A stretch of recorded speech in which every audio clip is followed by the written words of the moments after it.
أجمعين. أما بعد فقد قال الله تبارك وتعالى وقوله الحق. أعوذ بالله من الشيطان الرجيم. بسم الله الرحمن الرحيم. فمن كان يرجو لقاء ربه فليعمل عملا صالحا ولا يشرك بعبادة ربه أحدا. صلوات بر محمد و آل محمد.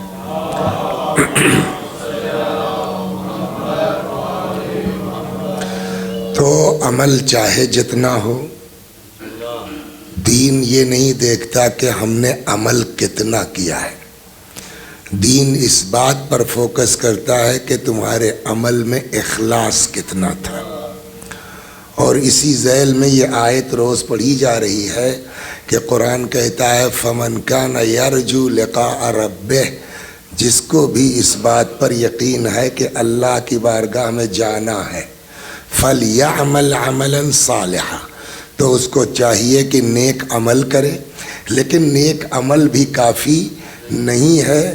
وَلَا يُشْرِكْ بِعِبَادَةِ رَبِّهِ أَحَدًا، اور اس عبادت پروردگار میں کسی کو شریک قرار نہ دے.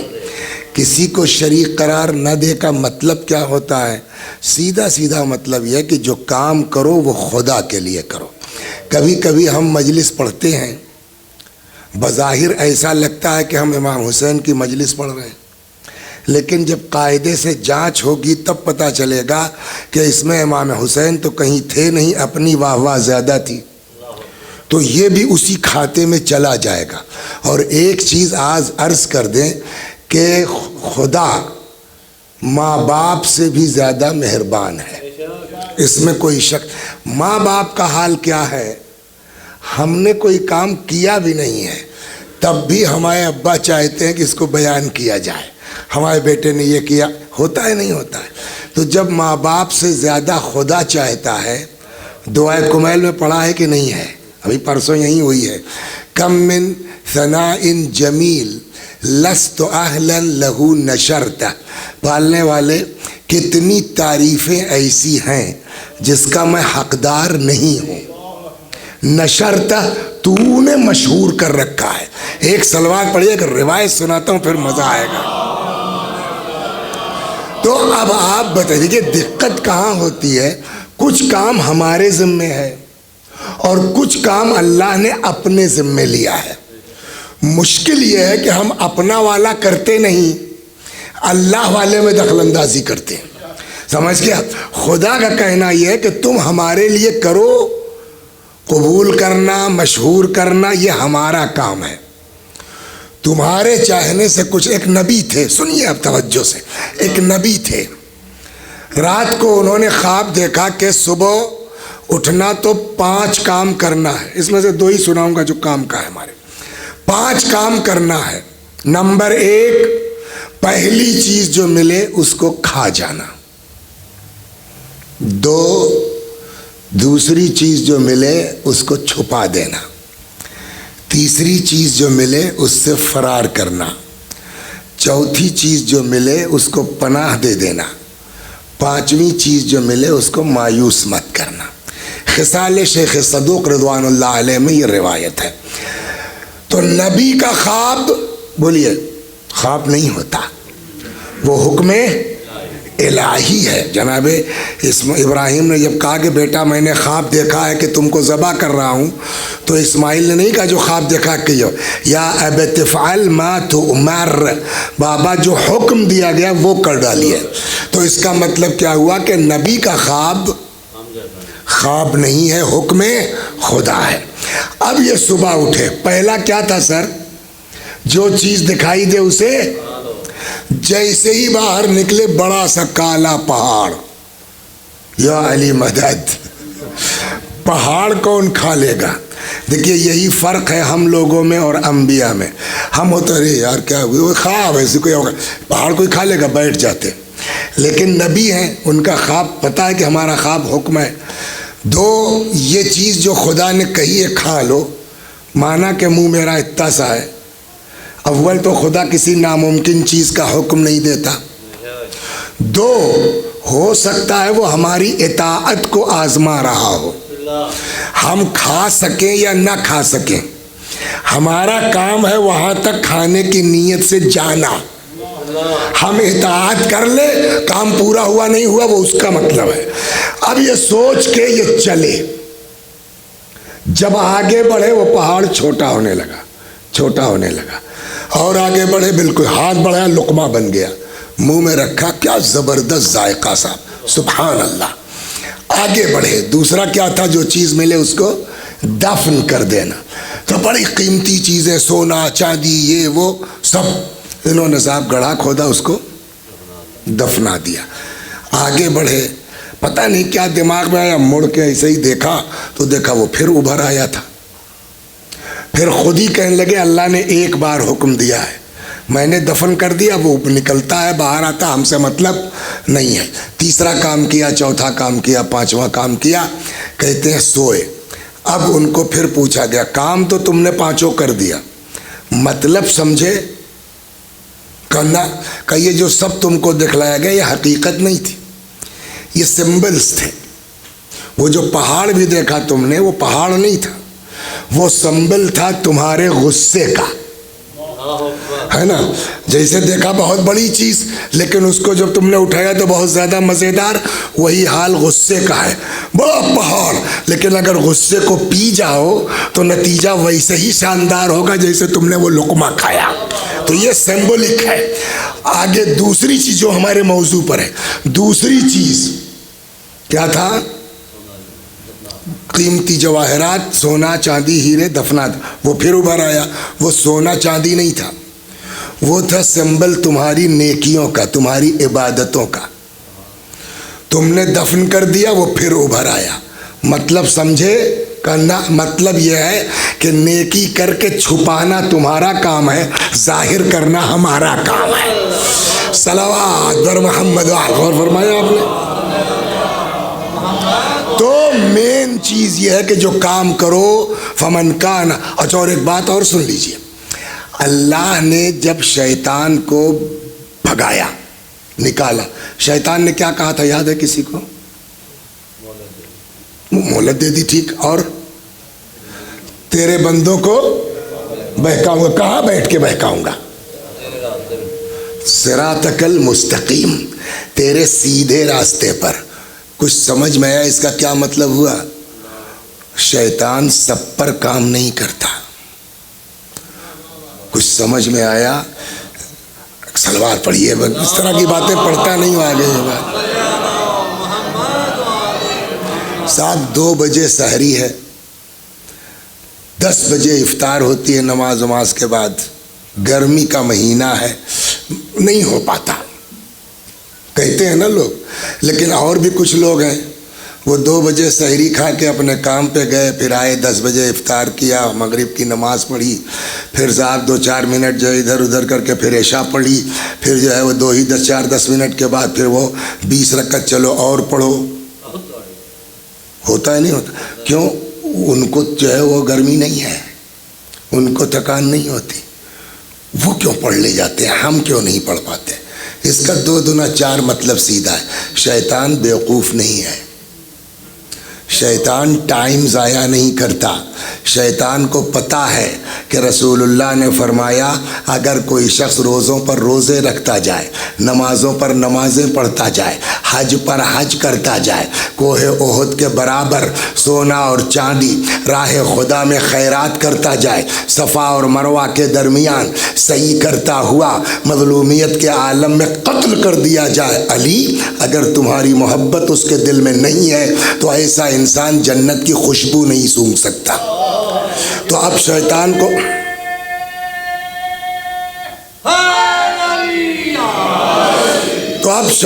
کو پتا ہے کہ جہاں عشق اہل بیت نہیں ہے وہاں کی نماز سے کوئی فائدہ نہیں، روزے سے کوئی فائدہ نہیں، حج سے کوئی فائدہ نہیں، تو جاؤ کرو، ہم کیوں روکیں.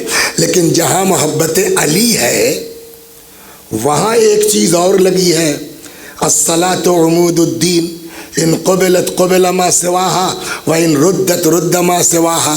نماز دین کا ستون ہے، نماز قبول تو سب قبول. اب شیطان دیکھتا ہے یہ سب تو محب اہل بیت ہیں، یہ سب عاشق اہل بیت ہیں. اگر نماز بھی ان کی صحیح سے ہو جائے گی تو یہ تو جنتی ہو جائیں گے. لہٰذا سب کو روکنے کے بجائے علی والوں پہ کام کرتا ہے. صلوات سمجھ میں آئی نہیں؟ لہٰذا سب سے زیادہ خوف اور سب سے زیادہ ڈر اور سب سے زیادہ دہشت شیطان کے لیے ہم کو ہونا چاہیے. اور آپ میں بھی جو جتنا مومن ہوتا جائے گا، توجہ فرما رہے ہیں، شیطان اس پر اتنی کوشش کرتا جائے گا. ڈر لگتا ہے کہیں زیادہ نہ ہو جائے. صلوات پڑھیے، سناتا ہوں میں آپ کو. کل سے ایسا نہیں ہے کہ ہم اپنے میں کام کر رہے ہیں اور شیطان ہم سے غافل ہے. نہ، وہ باقاعدہ میٹنگیں ہوتی ہیں کہ اس کو کیسے بہکانا ہے، اس کو کیا کرنا ہے، اس کو کیا کرنا ہے. سنا ہوا آپ کو؟ تو ایک چچا میاں تھے. دعا کیجئے خدا شیطان کو پہچاننے کی توفیق عطا فرمائے. کبھی کبھی ایسا ہوتا ہے شیطان ہمارے بغل میں ہوتا اور ہم نہیں پہچان پاتے. صلوات. ابھی سنا رہا ہوں میں آپ کو قصہ. خوب تو چچا میاں تھے، بڑے نمازی، بڑے اللہ والے، بڑے مومن. شیطان نے کہا کہ میٹنگ بلائی. کہا بھائی چچا میاں ہیں، ان کو کیسے ہٹایا جائے، ان سے کچھ کرواؤ گڑبڑ. تو بڑا مومن آدمی ہے. تو ایک نے کہا کہ سر ہمارے ذمے کر دیجئے، ہم بہکا لیں گے. کلاؤ پروجیکٹ اپنا دو، کیسے کیا کرو گے. تو اس نے کہا صاحب مال اور دولت کا نہ، یہ اتنا بزرگ ہو چکا ہے، اس کو اب مال دولت کوئی لالچ نہیں رہی، وہ کام نہیں کرے گی. دوسرے نے کہا سر ہم، کہ تم بتاؤ. کہا عورت بن کے. کہا 80 سال کا بوڑھا، یہ بھی تمہارے بہکانے میں نہیں آئے گا. تیسرے نے کہا سر ہم کو دے دیجئے، ہم ان کا کام کر دیں گے. کہ تم اپنا کہا صاحب جیسے یہ ہے ویسے بن کے، مومن ہے مومن بن کے، نمازی ہے نمازی بن کے، کہاں تم کر سکتے ہو. شیطان کس قوم کا ہے؟ جن. کان من الجن. جن کی خصوصیت یہ ہے کہ یتشکل باشکال مختلفہ، جن جو چاہے شکل اختیار کر سکتا ہے. تو وہ آدمی بن گیا، آ کے مسجد میں نماز پڑھنا شروع کر دی. اچھا چچا میاں بھی پڑھتے تھے. دیکھیے ایک بات بتائیں، ہم سمجھتے ہیں کہ بہت مومن ہیں، جب بات آتی تب سمجھ میں آتا ہے کہ کچھ نہیں ہے. میں اکیلا ہوں، مجلس ختم ہوئی، سبحان اللہ مولانا کیا بات ہے، واہ آج تک ایسی مجلس نہیں سنی. تو ہم کیا، ارے نہیں میں کس قابل ہوں، محبت آپ کی، حسن سماعت، یہی کرتے ہیں نا ہم لوگ. چلیے صاحب مولانا، یار مولانا بہت ٹھیک آدمی. ایک دوسرا ذاکر آ گیا، اس نے صاحب بڑھیا پڑھنا شروع کی. اب وسیع حسن صاحب کا چہرہ دیکھیے، اگر چہرہ نہیں بدلا تب تو ٹھیک ہے اندر سے، لیکن اگر چہرہ بدلنے لگا تو اس کا مطلب وہ سب دکھاوا تھا، ابھی تمہارے اندر وہ ایمان نہیں آیا ہے. یہ بہت سخت، بڑا کام کرنا پڑے گا، بڑی محنت کرنی پڑے گی، تب آدمی اس منزل پر آتا. وقت نہیں ہے ورنہ ایک بزرگوار کا واقعہ سناتا آپ کو، کل دیکھیں گے. صلوات بر محمد. تو جب تک یہ اکیلے تھے تب تک تو کوئی بات نہیں، بڑے نمازی پرہیزگار. اب شیطان آ گیا ان کے بغل میں آدمی کی شکل. ان کا تو وضو ٹوٹتا تھا، چچا میاں کا، کمر میں درد ہوتا تھا، تکلیف ہوتی تھی، کچھ دیر لیٹ کے آرام کرتے تھے. شیطان کو کیا ہے، نماز تو پڑھ لی، وہ اٹھک بیٹھک کرنا ہے تو وضو کیا ضرورت ہے، وہ نماز بے نماز پڑھے جا رہا ہے. اب چچا چونکے، یار یہ مجھ سے بڑا نمازی اس پورے اس لندن میں کون آ گیا. دعا کیجئے اللہ اس سے بچائے. کم نماز پڑھنے والے پاس ہو سکتے ہیں، زیادہ پڑھنے والے اس وجہ سے پھنس سکتے ہیں. صلوات بر محمد. مجھ سے زیادہ نمازی. اب چچا نے نماز روک دی. کبھی یہ توڑیں تو ان سے بات کریں. السلام علیکم بھائی صاحب، اللہ اکبر، السلام علیکم بھائی صاحب، اللہ. خوب تپایا چچا کو، سمجھے آپ. جیسے وہ بھٹی میں جائیے تو لوہار جو ہے جب تک لوہا لال نہیں ہو جاتا ہتھوڑا نہیں مارتا. اسی کو اردو میں کہتے ہیں تپانا. جب تک لوہا تپ نہ جائے یعنی لال نہ ہو جائے ہتھوڑا کام نہیں کرے گا. وہی حال یہاں ہے کہ چچا کو خوب پہلے تپا لو، جب لال ہو جائیں گے ایک ہتھوڑے میں کام ہو جائے گا. تو جب کئی بار کیا ہے بھائی بولیے، آپ نماز نہیں پڑھنے دیتے، ڈسٹرب کر رہے ہیں. کہا بھائی صاحب نماز ہم بھی پڑھتے ہیں، ہمارا وضو ٹوٹ جاتا ہے، ہماری کمر میں تکلیف ہوتی ہے، تھک جاتے ہیں، آرام کرنا پڑتا ہے۔ آپ کو ماشاءاللہ ہم دیکھ رہے ہیں کل ہی سے پرسوں سے نماز پہ نماز، نہ تھکان نہ کچھ۔ کہنے لگا او اچھا یہ بات ہے۔ یہ بتائیے اب دیکھیے ہم آپ اس میں جو آدمی انکلوڈنگ مائی سیلف جس نے آج تک گناہ نہ کیا ہو وہ ہاتھ اٹھا دے۔ کوئی نہیں ہے نا؟ تم اٹھاؤ، ہم نے کہا ہم تو آپ سے بدتر ہیں، ہم کیا اٹھا دیں۔ لیکن اس بوڑھے کا حال سنیے، ہم تھک جاتے ہیں۔ یہ بتاؤ کبھی تم نے کوئی گناہ کیا ہے؟ اللہ کا شکر ہے اپنی دانش میں تو نہیں۔ اب بتائیے کتنا بلند ہے وہ، اور شیطان اس کے پیچھے لگ گیا، کہو مرض پکڑ میں آ گیا۔ جب تم نے گناہ ہی نہیں کیا ہے تو تم کو جہنم کا ڈر ہی نہیں ہے، اور جس کو خوف جہنم نہیں ہے اس کا دل کیا لگے گا عبادت میں؟ ایسا سمجھایا کہ سمجھ میں آ گیا شیطان کے، وہ چچا میاں کے۔ کہنے لگا تب کہ چھوٹا موٹا گناہ کر لو۔ دیکھو میں تھکتا ہوں، ایسا نہیں کہ نہیں تھکتا ہوں، لیکن جیسے ہی تھکتا ہوں خیال آتا ہے باپ رے باپ اللہ نے معاف نہیں کیا، جہنم میں جاؤں گا، پھر کھڑا ہو جاتا ہوں۔ وہ دہشت پیدا کرو۔ کہ کیسے؟ کہ جاؤ چھوٹا موٹا گناہ کر لو۔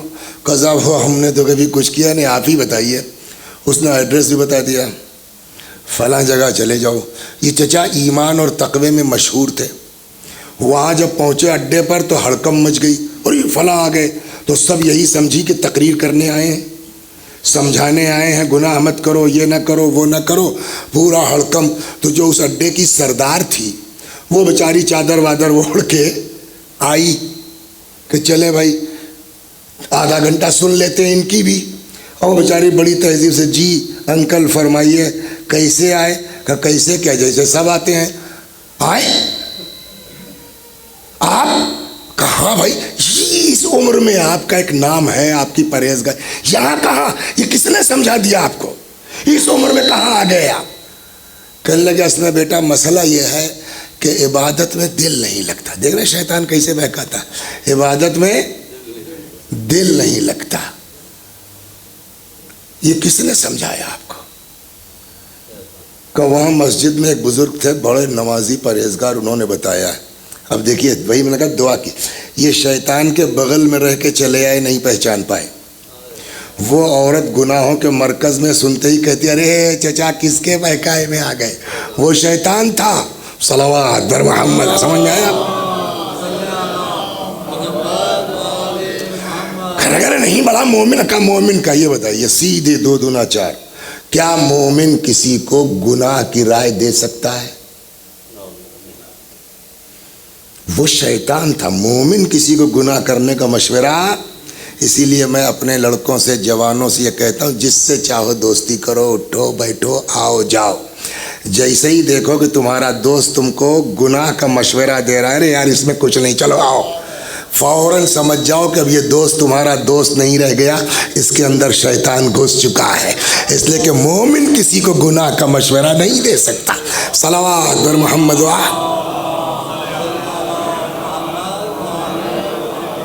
نہیں ذرا سا ان کو ہٹا دیے، میری نظر پڑتی رہے گی۔ وہ یہ کہاں چلا گیا؟ صلوات بر محمد وآل محمد، بس بس بس ٹھیک ہے۔ تو دیکھیے کبھی کبھی اللہ نہ کرے کوئی کسی کا مرید ہو جائے، اتنے کے باوجود ارے نہیں بڑا مومن آدمی تھا، تم کیسے کہہ سکتی ہو؟ میں نے دیکھی ہے نماز اس کی، کیسا گڑ گڑا کے پڑھتا تھا، رو رو کے پڑھتا تھا۔ اس نے کہا اچھا ٹھیک ہے، آپ کیوں آئے ہیں؟ تاکہ گناہ کے بعد عبادت میں دل لگے نا، جہنم کا خوف ہو۔ گارنٹی ہے کہ آپ گناہ کے بعد زندہ رہیے گا؟ اگر درمیانے گناہ مر گیا، اٹیک پڑ گیا تو کیا کیجیے گا؟ ہاں یہ تو سوچا نہیں تھا۔ چلیے مان لیا آپ زندہ رہ گئے، کوئی گارنٹی ہے کہ آپ دوبارہ توبہ کریں گے، گناہ نہیں کریں گے؟ ایک بار اگر آپ کو جو لت لگ گئی گناہ کی تو گناہ پہ گناہ کہاں یہ بھی ممکن ہے۔ کہ چلیے مان لیا آپ زندہ رہ گئے، آپ نے دوبارہ گناہ نہیں کیا، آپ نے توبہ کر لی، اللہ سے کوئی اسٹیمپ لکھوا کے لائے ہیں کہ اللہ ضرور معاف کرے گا؟ خدا معاف کرنے پر مجبور نہیں ہے۔ اس نے کہا ہے ہم ان لوگوں کو معاف کرتے ہیں کہ جو نادانی میں گناہ کرتے ہیں۔ آپ اس عمر میں سمجھ بوجھ کے آئے ہیں؟ ہاں یہ بات بھی صحیح ہے۔ کہ چلیے مان لیا آپ زندہ رہ گئے، آپ کو توفیق توبہ مل گئی، اللہ نے توبہ قبول کر لی، خدا نے آپ کو معاف بھی کر دیا۔ یہی تو آخری چیز ہے نا۔ چچا بتائیے، نیا کپڑا جس میں کوئی داغ و دھبا نہ ہو وہ بہتر ہے، یا کالکھ لگ گئی ہو کاٹ کے اس کے اندر چکتی رکھ کے پھر سے رفو کیا گیا ہو وہ بہتر ہے؟ کہ بات تو تمہاری صحیح ہے۔ کہ لگے چچا جائیے، آپ کیسی بات کرتے ہیں آپ، وہ شیطان تھا۔ کہ مگر تھا ابھی بھی سمجھ میں نہیں آ رہا ہے۔ تب اس نے کہا اچھا ٹھیک ہے، نہیں سمجھ میں آتا آپ کے، آپ جائیے اس مسجد میں۔ اب آپ کو وہ وہاں دکھائی نہیں دے گا۔ کیسے؟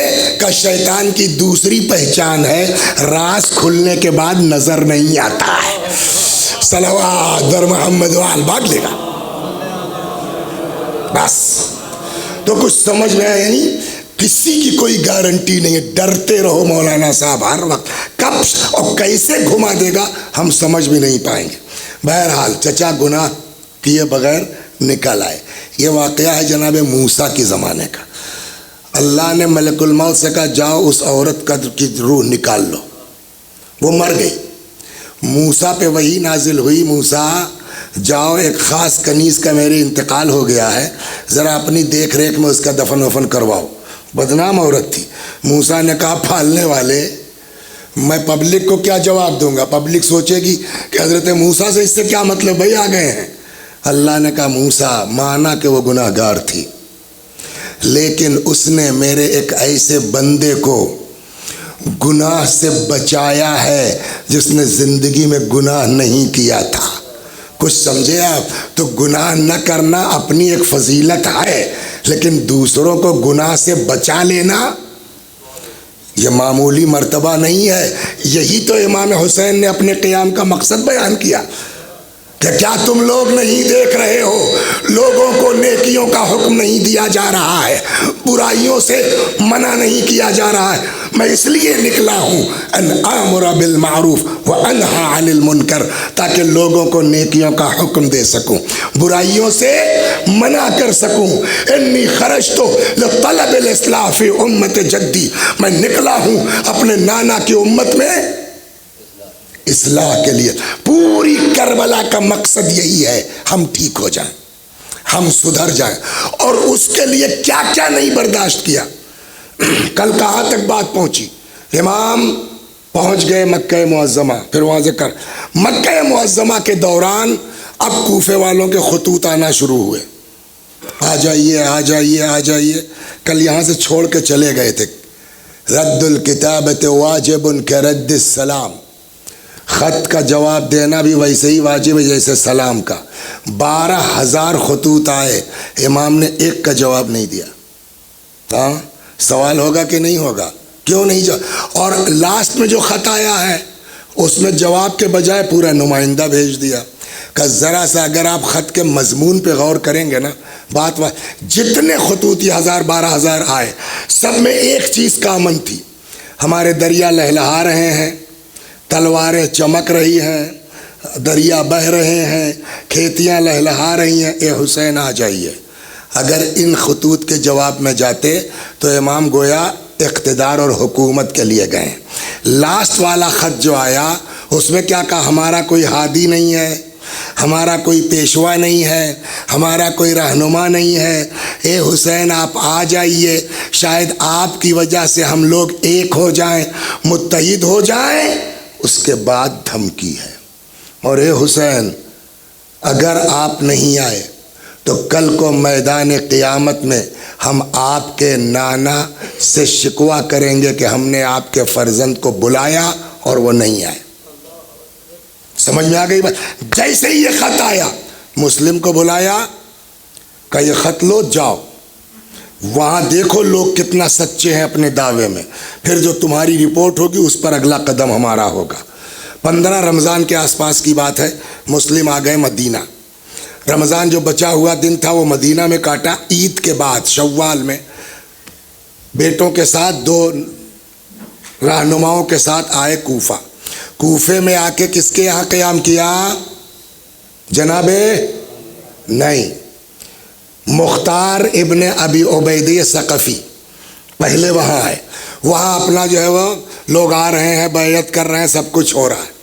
اس بیچ مختار کو کہیں جانا پڑ گیا، تو اب جب میزبان نہیں ہے تو مہمان کیسے رہے گا؟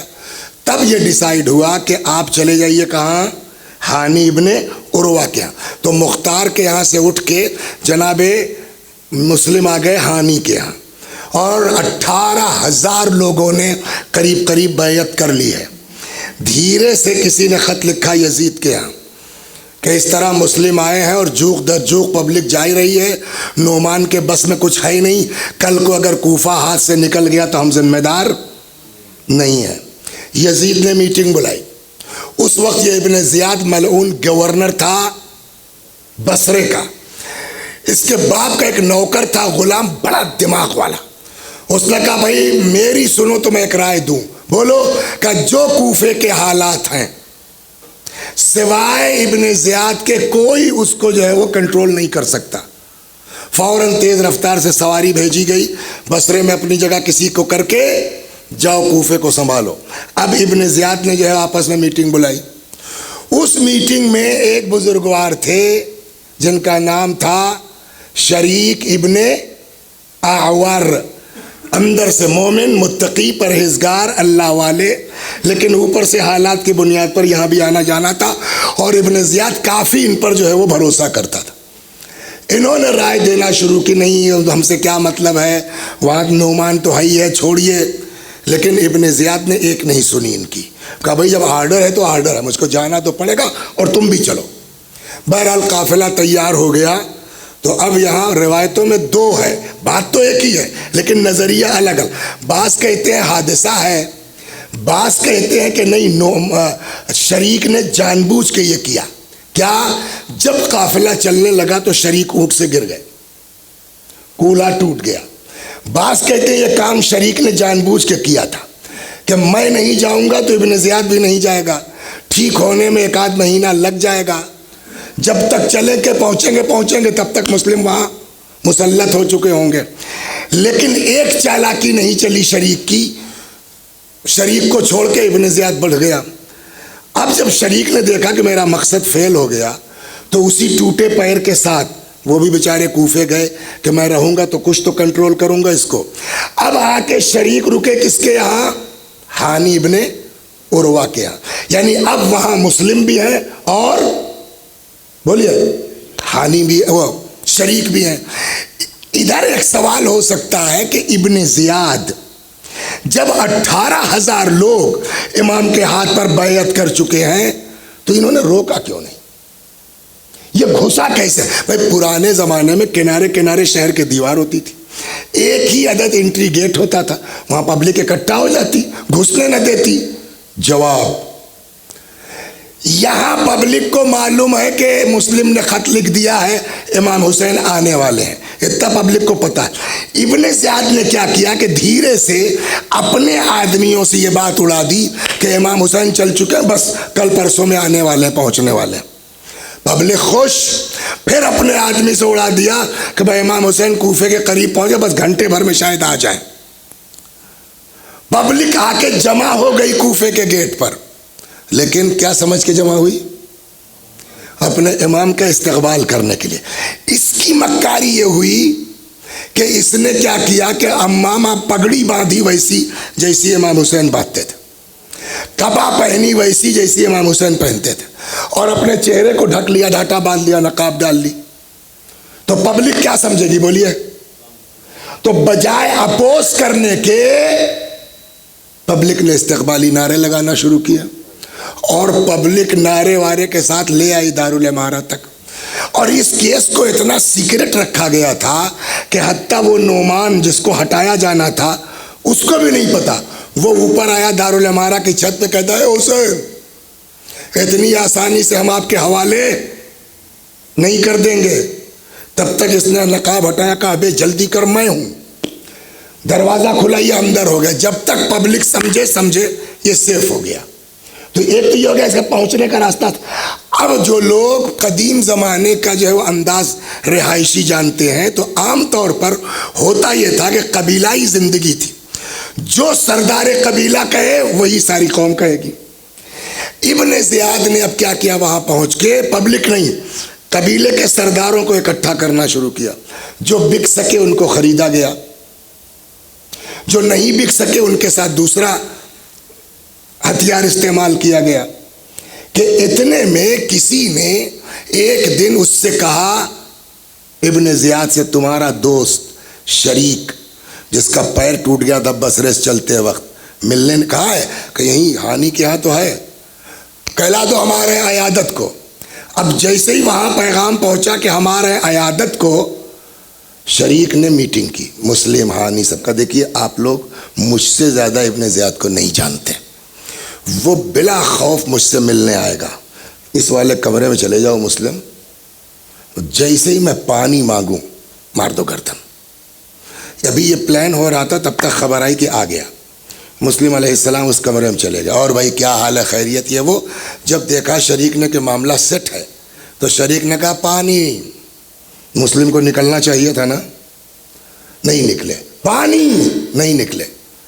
پھر شریک نے سوچا شاید مسلم یہ ڈر رہے ہوں کہ یار دوسرے کا گھر ہے، حملہ ناکام ہو جائے تو ہانی بھی پھنس جائیں گے، شریک بھی پھنس جائے، تو ہاں اس نے کہا، شریک نے، بھیا پیاس برداشت نہیں ہو رہی ہے، اگر یہ پانی پی کے میں مر بھی جاؤں تو کوئی بات نہیں بھیا، پلا دو پانی پانی پانی۔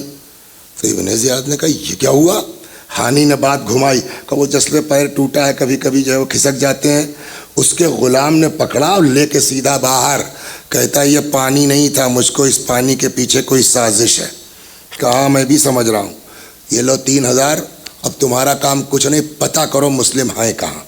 آپ کو پتہ ہے سر، ایک زمانے میں شیعت کی پہچان کیا تھی؟ اس طرح ایک دم واضح تو تھا نہیں، کیسے پتہ چلے کہ کون شیعہ ہے؟ تو اس زمانے میں شیعت کی پہچان یہ تھی کہ جو زیادہ عبادت کرتا ہو، جو زیادہ نمازیں پڑھتا ہو، جو زیادہ مسجد میں رہتا ہو۔ یہ ابن زیاد کا غلام مسجد میں آ گیا اور اب روز واچ کرتا ہے کون کب آتا ہے کب جاتا ہے۔ ایک آدمی پہ نظر پڑی اس کی، وہاں رک گیا کہ یہ ہو نہ ہو پکا شیعہ ہے۔ یہ کون؟ مسلم ابن اوسجہ، جو کربلا کے شہیدوں میں ہیں، تب تک نہیں گئے تھے۔ ایک آیا کہنے لگا ایک دن کہ مسلم صاحب ہم باہر سے آئے ہیں، ہم نے سنا ہے کہ میرے مولا کے سفیر یہاں آئے ہوئے ہیں، تو سوچ رہا تھا کچھ پیسہ تھا میرے پاس خمس کا، وہ بھی دے دیتے، بیعت بھی کر لیتے۔ مسلم ابن اوسجہ نے کہا یار غلط ڈائل کر دیا، میں کیا جانوں مسلم کون ہے کہاں ہے۔ اب اس نے کہا لگتا ہے اعتبار نہیں ہے میرے اوپر۔ خوب نماز عبادت شروع کی۔ ایک دن آتا کہتا بھیا اب تو یقین ہوا کہ ہم اپنے ہیں۔ مسلم نے کہا ہاں تمہاری نماز دعا سے لگتا تو ہے، اچھا آؤ بھائی، یہاں سے چوک ہو گئی۔ آیا ہانی کے گھر، مسلم کے ہاتھ پہ بیعت کی، 3000 دے دیا خمس کے نام پر۔ آ کے ابن زیاد سے کہتا ہے کہ مسلم کو کہیں ڈھونڈنے کی ضرورت نہیں ہے، مسلم ہانی کے یہاں ہے۔ سپاہی بھیجے گئے، ہانی کو بلا لاؤ۔ قبیلے کے لڑکوں نے کہا مت جائیے۔ ہانی نے کہا دیکھو ہمارا کوئی جھگڑا نہیں ہے سرکار سے، اور اپنی طرف سے شروعات نہیں کرنا چاہیے، جاتا ہوں دیکھتا ہوں کیا بات ہے۔ خیر آئے، کیا بات ہے، کیوں بلایا؟ کہا مسلم کہاں ہے؟ ہانی نے کہا میں کیا جانوں مسلم کہاں ہے۔ تو وہی آدمی جو گیا تھا نا ابھی، اس کو پہچانتے ہو؟ اب کیا جواب دیں، یہی تو گیا تھا ہمارے گھر۔ کہتے ہیں کہ اس بوڑھے بزرگ کو اتنا مارا دانت ٹوٹ گیا۔ اس بیچ قبیلے والوں نے ہانی کے گھیر لیا دارالامارہ کو اور شور مچانا شروع کیا، ایسا کہ ڈر گیا ابن زیاد۔ وہیں بیٹھا تھا شریح قاضی، وہ بھی بک چکا تھا، تھیلی پھینکی، کہا جاؤ اس کیس کو سنبھالو۔ شریح قاضی آیا چھت پر، کیا بات ہے بچوں؟ کہا ہمارا سردار اندر گیا، اس کے ساتھ کیا ہو رہا ہے؟ کہا دیکھو شہر کے حالات خراب ہیں، تمہارے سردار کی ایک حیثیت ہے، تو کیا تم کو اچھا نہیں لگ رہا کہ حالات کیسے سدھارے جائیں؟ تمہارے سردار کے ساتھ میٹنگ ہو رہی ہے، مجھ پر بھروسہ کرو، میں نے کبھی غلط کہا؟ اس کمبخت قاضی کے بہکائے میں آ کر کے قبیلے کے نوجوان چلے گئے، مار مار کے جب روح نکل گئی لاش پھینک دی گئی۔ اب اس کا نتیجہ یہ ہوا کہ جن کے اندر تھوڑا بہت تھا بھی جوش، وہ بھی بھیا جب یہ کمبخت ہانی کو نہیں بخشنے والا تو کسی کی ماں نے روک لیا، کسی کے بہن نے روک لیا، کسی کی بیوی نے روک لیا۔ نتیجہ یہ دھیرے دھیرے دھیرے معاملہ، اب ان کو موقع مل گیا اور اب اعلان کیا کہ جو کوئی مسلم کا حمایتی ہو اس کو پکڑ لو۔ اور دھیرے دھیرے بات یہاں آ گئی، خود مسلم جہاں ہو ان کو بولیے گرفتار کر لو۔ یہی آپ سنتے رہتے ہیں نا کہ نماز عشاء کے بعد جو مڑ کے دیکھا تو ایک آدمی نہیں تھا، وجہ یہی تھی، یا اللہ جس طرح مسلم پردیس میں بے کس و یار ہے، خدا کسی پردیسی کو وہ دن مت دکھلانا، اس گلی سے اس کوچے میں، اس کوچے سے اس گلی میں، ایک جگہ تھک کے بیٹھ گئے۔ ایک بات کہوں سر، عشق اہل بیت دل کو نرم کرتا ہے، آزما لیجیے آپ، عشق اہل بیت دل کو نرم کرتا ہے۔ سامنے دیکھ لیجیے نا، لڑکے مارے جا رہے ہیں، ذبح کیے جا رہے ہیں، سب پڑے ہوئے، کوئی بولنے والا نہیں ہے نا، یہ حوثی کیوں بولتے ہیں؟ جواب وہی ہے، محبت اہل بیت دل کو نرم کرتا ہے۔ وہ یہ نہیں دیکھتا کہ کون ہے، کیسا ہے، کس کا ہے، اپنا ہے، پرایا ہے۔ جس دروازے پر آ کے بیٹھے وہ بھی ایک مومنہ تھی، محب اہل بیت، اس کا لڑکا بلال وہ بھی گھر سے غائب، ماں کا دل ہے، بار بار نکل کے دیکھتی، آیا نہیں، آیا نہیں۔ اب جو دیکھا تو ایک آدمی بیٹھا ہے، کہنے لگی بھیا میرا بیٹا گھر سے غائب ہے، مجھے پتا ہے، تمہارے گھر والے بھی میری طرح پریشان ہوں گے، اپنے گھر چلے جاؤ۔ مسلم نے کوئی جواب نہیں دیا۔ تھوڑی دیر کے بعد وہ مومنہ پھر نکلی، دیکھا وہ آدمی بیٹھا ہے، پھر وہی بات کہی۔ مسلم نے سر اٹھایا، فرمایا اماں تھوڑا سا پانی پلا دو گی؟ گئی لا کے پانی دیا، پیالہ پانی پیا، واپس کیا، کہا پی لیا پانی نا، اب چلے جاؤ۔ اب مسلم نے کہا کہاں چلا جاؤں؟ جس کا کوئی گھر نہ ہو وہ کہاں چلا جائے؟ کون ہو بھیا تم؟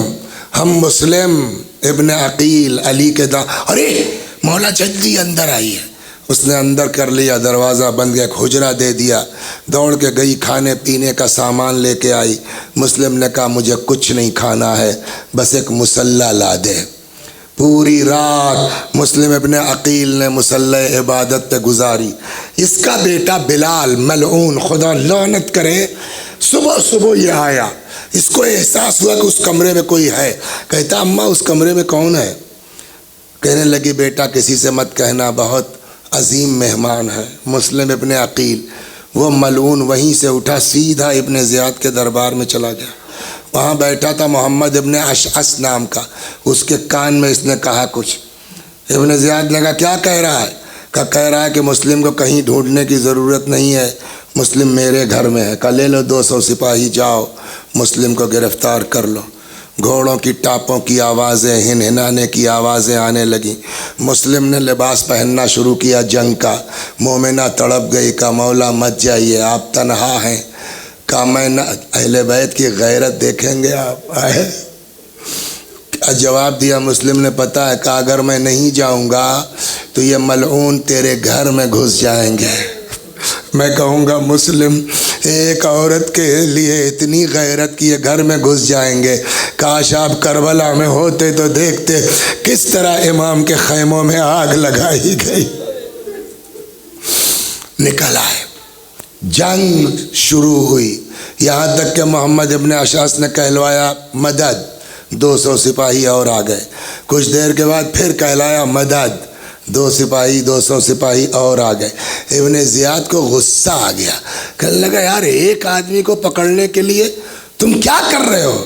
تو وہ کہتا کوئی سبزی بیچنے والے کے مقابلے میں بھیجا ہے، کوئی بنیا بقال کے مقابلہ، یہ علی کے گھرانے کے ہیں۔ اس کے باوجود، بس تمام کیا، یہ بات نوٹ فرما لیں آپ حضرات کے، اس کے باوجود یہ لوگ 600 لوگ ملک کے اکیلے مسلم کو پکڑ نہیں سکے۔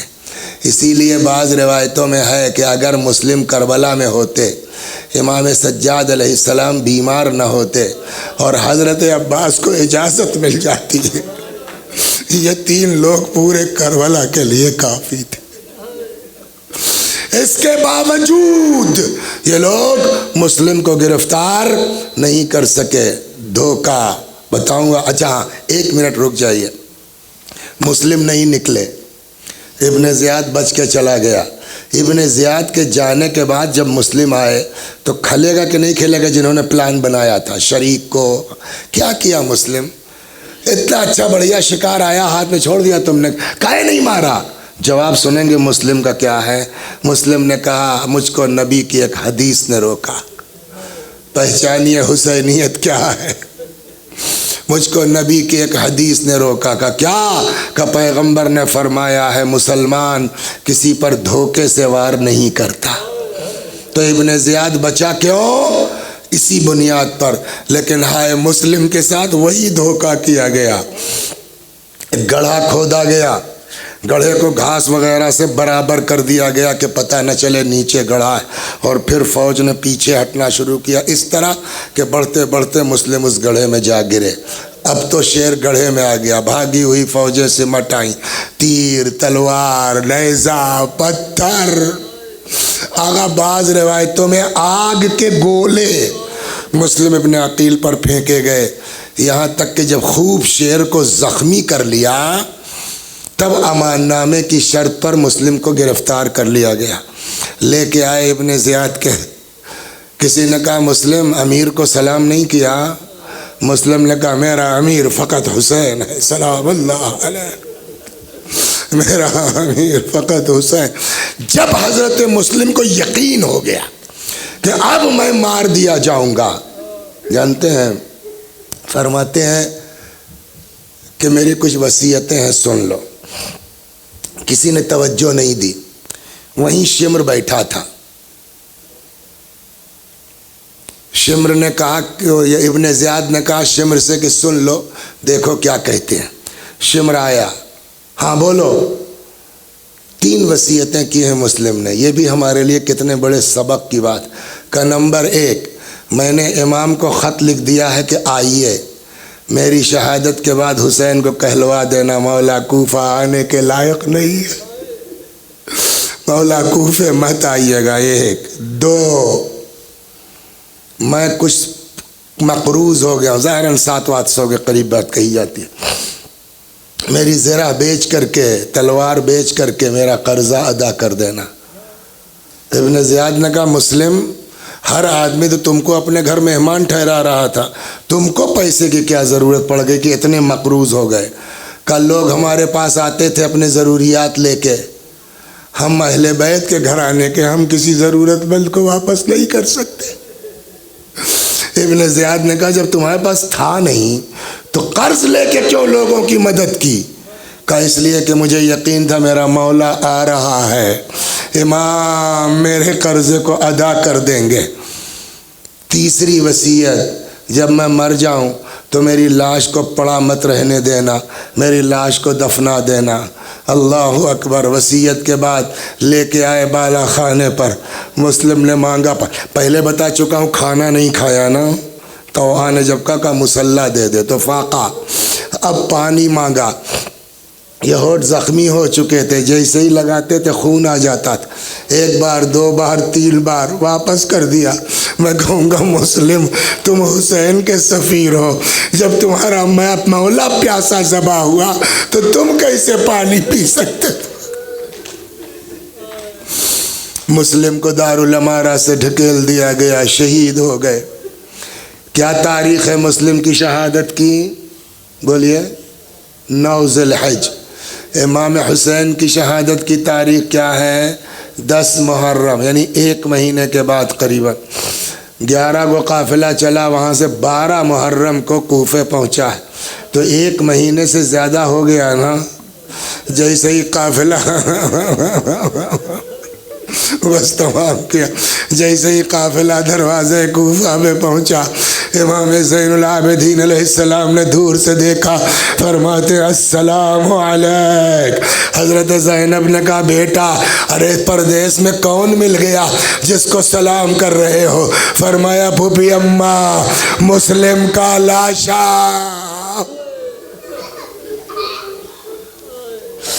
وَسَيَعْلَمُ الَّذِينَ ظَلَمُوا أَيَّ مُنْقَلَبٍ يَنْقَلِبُونَ اِنَّا لِلَّهِ وَإِنَّا إِلَيْهِ رَاجِعُونَ. خدا ہماری اس عزا کو قبول فرما، مزید عزائے اہل بیت کی توفیق کرامت فرما. جو لوگ جس طرح بھی دنیا میں ذکر امام کو عام کرنے کی کوشش کر رہے ہیں، خدا ان کی کوششوں کو قبول فرما۔ اس عشرے کے سلسلے میں جو لوگ بھی جیسے بھی زحمت اٹھا رہے ہیں یا اللہ ان کی زحمتوں کو قبول فرما۔ وآخر دعوانا ان الحمد للہ رب العالمین۔